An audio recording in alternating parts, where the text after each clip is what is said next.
Apa kabar para pemirsa? Saya Tuan Namzir, kini akan mengikuti Warta Berita PTS tanggal 29 Desember. Kebakaran terjadi di asrama PMA Desa Hukou Sinchu, menewaskan seorang petugas damkar yang memicu diskusi tentang keselamatan kerja petugas damkar. Sejak 44 petugas damkar tewas saat bertugas dalam 10 tahun terakhir, Asosiasi Promosi Hak Kerja Petugas Damkar berkumpul di depan markas Partai DPP untuk mendesak pemerintah memasukkan petugas damkar dalam cakupan Undang-Undang Keselamatan Kerja, agar jangan ada lagi petugas damkar yang tewas saat bertugas. Kebakaran terjadi di asrama PMA Desa Hukou Sinchu pada tanggal 28 dini hari. Ketua Tim Damkar Sinkong berhasil menyelamatkan 4 PMA, namun ia malah tersedak asap tebal dan tewas. Banyak rekan dan sanak saudara yang berduka dan pergi melayat.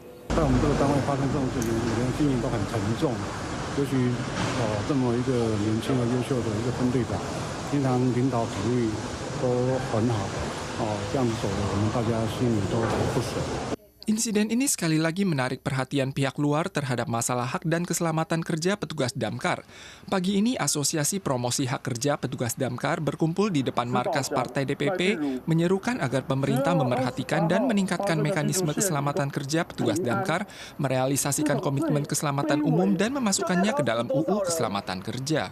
真的希望，如果要根本性的改变消防员不断殉职的悲剧发生，应该要尽速的来落实公安的承诺，以及全面纳入治安法。 Dari kebakaran gedung Qiaoyo di Changhua yang menewaskan seorang petugas damkar 3 tahun silam hingga kebakaran pabrik Ming yang di Pingtung tahun ini yang merenggut nyawa 4 petugas damkar, ditambah lagi satu kematian kali ini sudah ada 44 petugas damkar yang tewas dalam 10 tahun terakhir. Yuan penguji kemarin juga mengesahkan amandemen UU yang menaikkan jumlah santunan dari 6 juta dolar menjadi 10 juta dolar bagi pegawai negeri yang tewas saat bertugas. Destinasi wisata terkenal Taman Pusat Geografis Taiwan di Pulinantou tengah direnovasi. Pagi dini hari ini terjadi insiden ada pohon tumbang dan mencelakakan warga. Sebuah pohon besar setinggi 10 meter mendarat tumbang dan melukai warga yang tengah berolahraga. Sebuah pohon besar tumbang di jalan dan lokasi sekitar menjadi berantakan. Destinasi wisata terkenal Taman Pusat Geografis Taiwan di Pulinantou tengah direnovasi. Dini hari pukul 5, sebuah pohon setinggi 10 meter mendarat tumbang, meremukkan pagar besi penghalang, bahkan mencelakakan 4 lansia yang tengah berolahraga. Korban baru dapat tertolong dan dilarikan ke rumah sakit usai pohon yang tumbang dipindahkan oleh petugas damkar. Kantor administrasi segera memutus petugas mendatangi rumah sakit untuk menyampaikan kepeduliannya. Pihaknya juga menekankan bahwa hujan turun berturutan selama beberapa hari menyebabkan landasan di bawah akar menjadi renggang sehingga menumbangkan pohon dan mencelakai warga. Di penghujung tahun, data perakiran terbaru COA menunjukkan bahwa udara dingin akan melemah pada malam tahun baru tanggal 31. Sekilas tahun 2023 telah menjadi tahun terpanas sejak pencatatan suhu rata-rata global dan suhu rata-rata Taiwan adalah yang terpanas ke-6 dalam sejarah. COA menganalisis bahwa fenomena El Nino akan segera berakhir. Cuaca pada musim semi di berbagai tempat cenderung menghangat.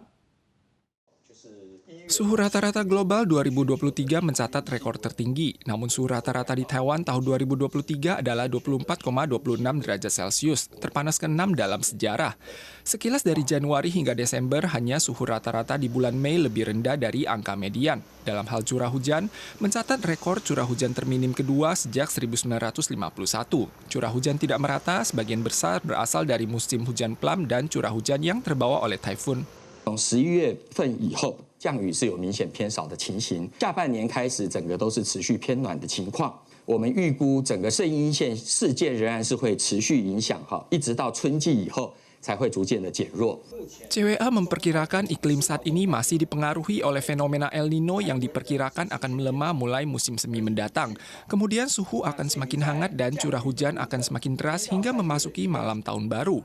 Angin monsun timur laut kembali menguat pada malam tahun baru.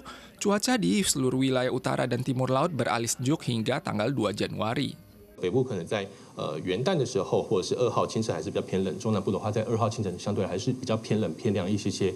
Akibat pengaruh angin monsun timur laut, hujan singkat akan turun di pesisir pantai utara Keelung dan wilayah timur selama liburan tahun baru, sementara kawasan lainnya berawan. CWA mengingatkan saat menyaksikan kembang api malam tahun baru, warga bisa memilih lokasi yang menghadap angin. Namun peluang menikmati senja di wilayah timur masih ada bila awannya sedikit, namun semuanya tergantung keberuntungan. Seorang wanita yang tinggal di Taichung usai mendapatkan suntikan vaksin influenza 2 tahun yang lalu, kini ditemukan memiliki gejala penghilatan kabur. Pasien didiagnosis menderita neuritis optik dan pihak MHW memberikan santunan pengobatan sebesar $40.000 Taiwan. Satu suntikan dapat mencegah infeksi virus influenza.